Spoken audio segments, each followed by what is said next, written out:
Hey guys, on this video I'm going to be talking about episode 3 of Cruel Summer, the new Amazon Prime and Freeview show, and the episode is called Off With a Bang, and that bang is referring to the 4th of July celebrations. So the episode keeps the structure of the first two, where we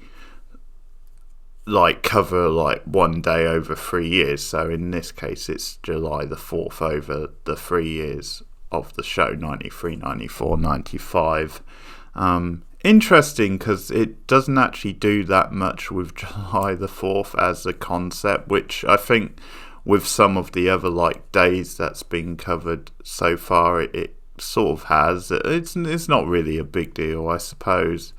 A lot of times it's just in the background, and I think one of the things is that we see how Jeanette's demeanour and mood has changed over the 3 years on July 4th. So 93 Jeanette is a lot more positive and up for it, and I guess one of the big scenes from 93 is her sort of goofing around with Mallory and with Vincent, and that they all, I guess, as part of this checklist of things they want to do, each one of them has to kind of sort of snatch an item, and it has to be something quite sort of naughty and daring, and in Jeanette's case it's porn. But Mallory shocks Jeanette and Vincent by actually bringing some pot that she snatched from her brother or something like that, and she intends them to smoke it,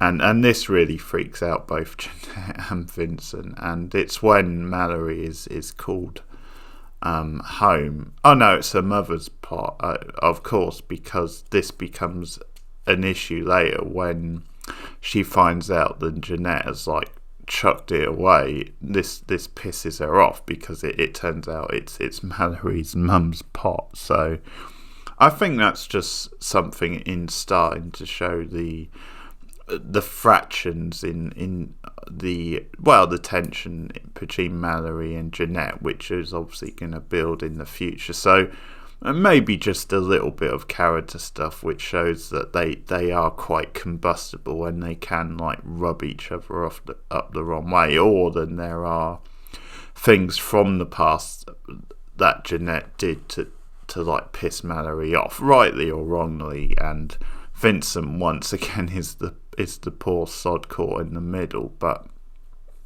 I think this all becomes relevant because of what happens with Vincent in the episode. So he is the main focus of the episode, and that is because in the present he is being called to testify for Jeanette. So both sides' lawyer want to speak to Vincent about Jeanette and her character, and this all adds to the drama because obviously by the time you get to the present day 95, there's a lot of fractions, a lot of division between this group, and as I said, Vincent is kind of the one caught in the middle trying to hold things together.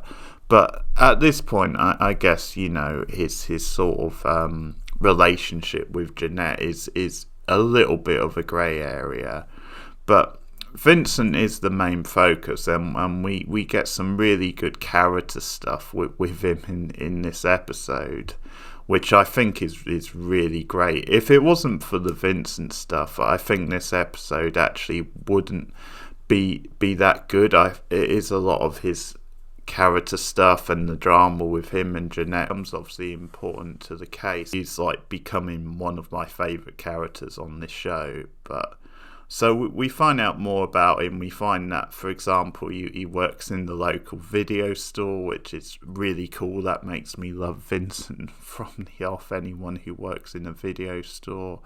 And there's actually the odd sprinkle of comedy in this episode because, for example, one of the few times we see Kate in the episode is when she comes in, and this is obviously the current stuff where she's been found, or just after she's been found, and Vincent and Mallory are both there, and Kate rents it's Silence of the Lambs, Misery, and Groundhog Day. So first of all, props to Kate, because that is fantastic taste in movies, and it sort of gives you nostalgia. I mean, just imagine a time when those three titles were available to rent in your local video store all at once.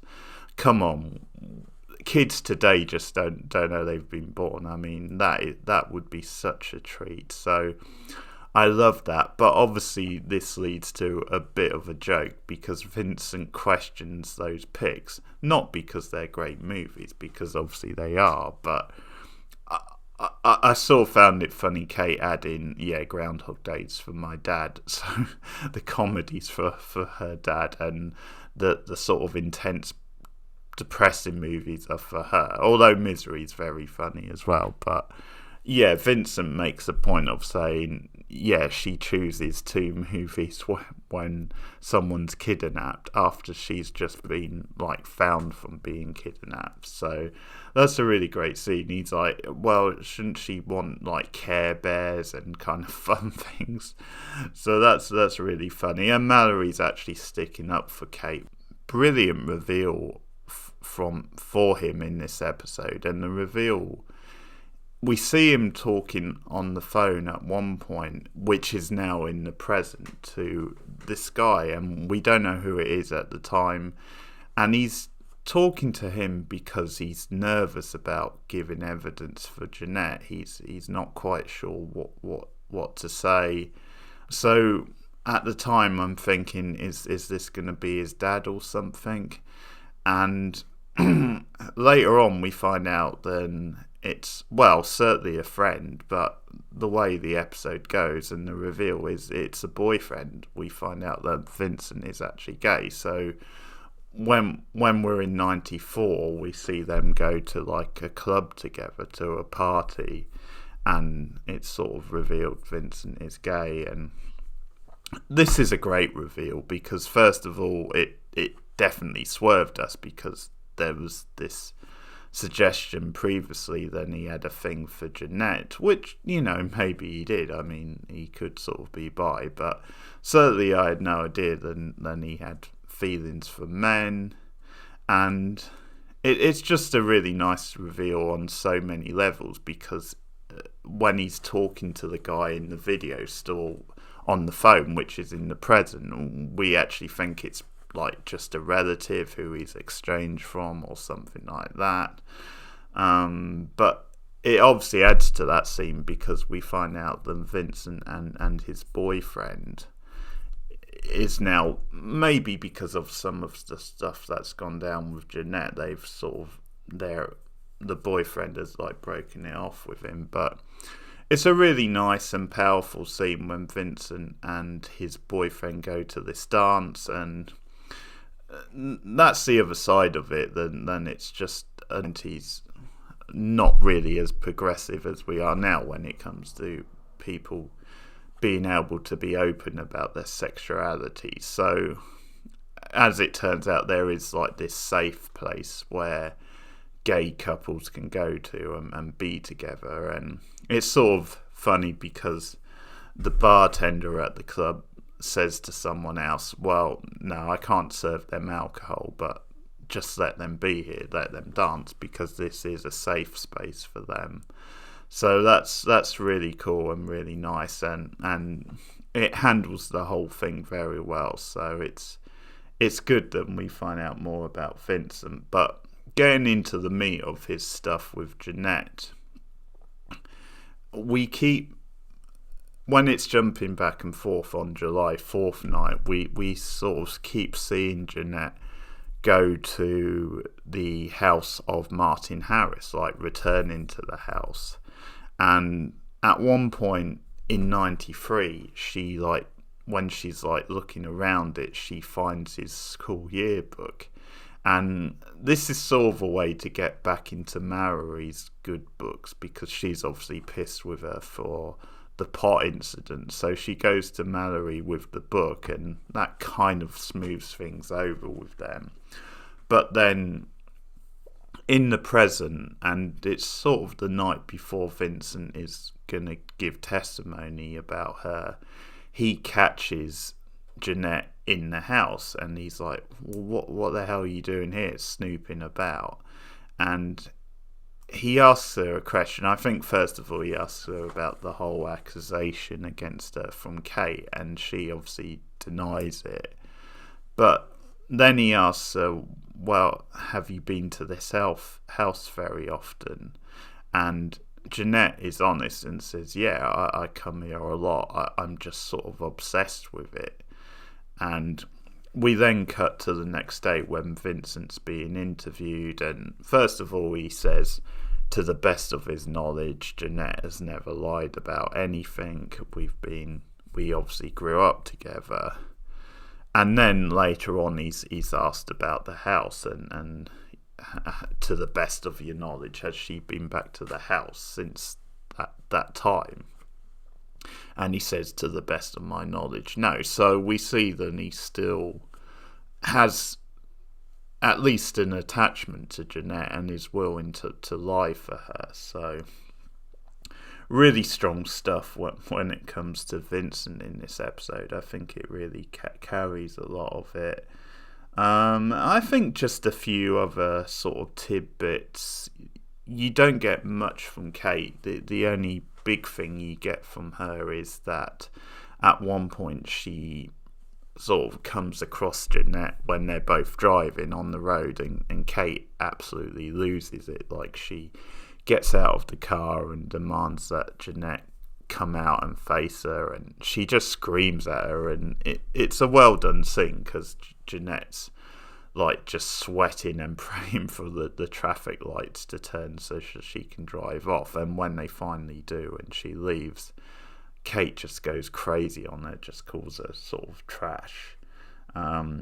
So we get a little bit more on like what's happening to Jeanette. A slightly lighter moment, although it's not very pleasant at the same time, is the graffiti which Jeanette is cleaning up, and it has this term which I have to say I've never heard of, but slam pig, and Jeanette has to like explain to him what it means. With the mother Cindy is then she actually gives the opposite story to Kate's mother, because obviously in the previous episode Kate's mother said that when they were at school together, Cindy became obsessed with her, wanted to be her. But in this episode, Cindy tells the opposite story. She says, no, it was I forget the name actually, but Kate's mother was obsessed with me, is what she says, and following me around, and was jealous because I had a thing with her boyfriend and stuff. At one point approaches Jamie, he's like trying to get him to talk to her, and I think she wants a way to get through to Kate. She wants him to like convince Kate to sort of see her. And the Jeanette actress is we see in this episode both vulnerability but also a real edge. I think the scene when she's talking to Jamie, I think you can see both sides of it. You can see this sort of power and this presence where dark behind Jeanette's eyes. She almost has something on Jamie because they did sort of like kiss and as well ability, but that's contrasted, I think, with the actor playing Jamie, who's just a bit stilted. I think there's just something a little off about the way he delivers his lines. You know your thoughts in the comments below, like and subscribe, and I'll be back with more soon. Goodbye.